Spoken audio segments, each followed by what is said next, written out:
Sumampa na sa 15.18 trillion pesos ang utang ng pamahalaan ng Pilipinas noong katapusan ng December 2024. Ito'y batay sa ulat ng Bureau of the Treasury o BTR nitong Miyerkules, February 12. Kung paghati-hatian ito ng 115 milyong Pilipino, sanggol man o matanda, nasa 131,989 pesos ang babayaran ng bawat isa.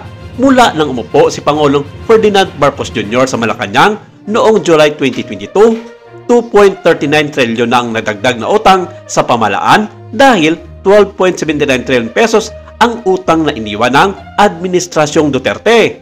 Ayon sa datos ng BTR, 122.05 billion pesos ang ginastos ng pamahalaan para bayaran ang interes sa mga utang noong December 2024. Lampas 2/3 o 10.58 trillion pesos ay domestic debt o inutang sa loob ng bansa.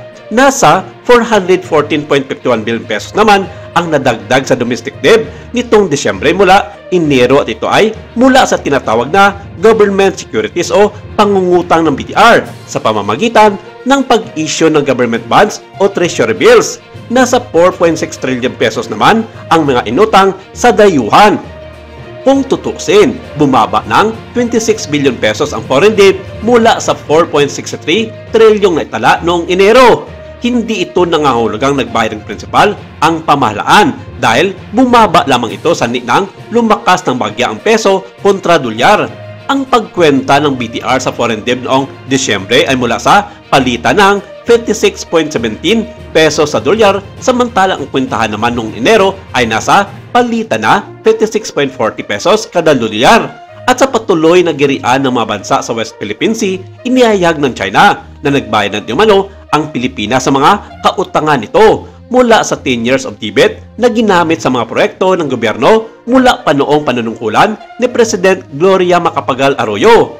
Hindi man idinitalye ng gobyerno ng China ang halaga na binayaran ng Pilipinas sa pagkakautang nito, pero sinabi ng kagawaran ng pananalapi ng China na enough to satisfy of paying them for such a long time, na ang ibig sabihin ay malaking bagay ito para sa China na nagbabayad ang Pilipinas sa halagang pasok sa kanilang limit of payment.